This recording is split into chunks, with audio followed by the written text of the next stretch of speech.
In the United States, 37 million people are estimated to have chronic kidney disease, which can lead to actual kidney failure. Every 14 minutes, someone is added to the kidney transplant list. But a certain group of people are facing an extra hurdle. In medicine, equations are used to assess the severity of disease and predict treatment outcomes. They factor in patient information like sex and age and even race. But when it comes to determining kidney function, Black patients are automatically assigned a higher score. This means their kidneys may appear healthier and they may not receive the proper care, all because of a number. A recent study has heated up this discussion in the medical community.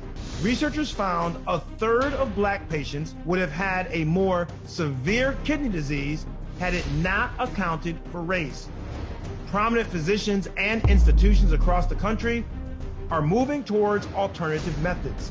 But this process is slow and not everyone is on board. And the Black community, which includes people more likely to have kidney failure, are the ones at risk.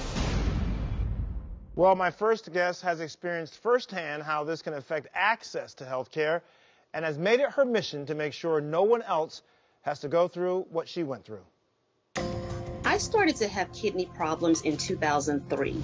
I started throwing up one night and I went to the emergency room. The doctor came in and said my kidneys were only functioning at 15%. They told me I needed to start dialysis immediately. I had to have a blood transfusion, and they also informed me had I waited 2 more days, I would have just died. I was on dialysis from 2003 until I received my transplant on June 12, 2008. So in 2016, my kidney started showing signs of rejection. My kidney was 90% scarred. So I did go to a major hospital to receive a kidney transplant. They were unable to list me because my eGFR was not low enough. However, they were basing that on my race because it does say if you're African American, then this is your number. If you're not African American, this is your number.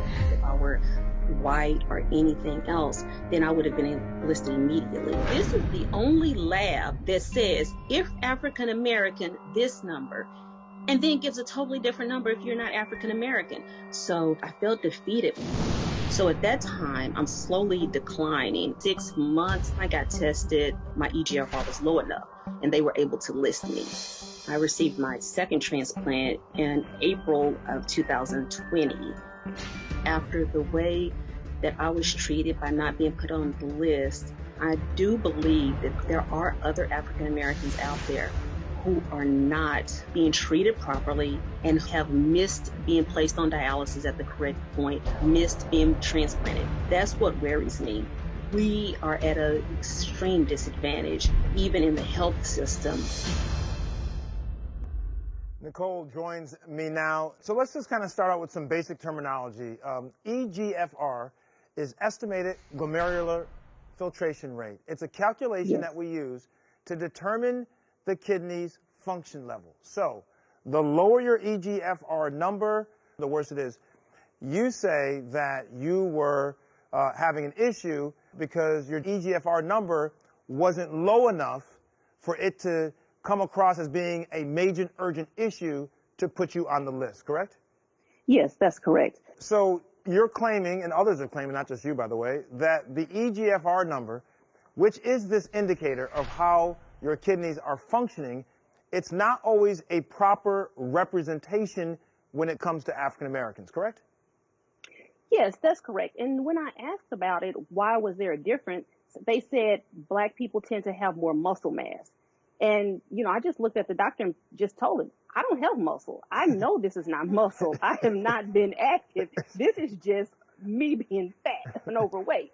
So that was my discrepancy. Yeah, if we had some real solid basis to go on, I get it. I could go with that. But this is not muscle mass that I have. Right. So I had a real problem with it.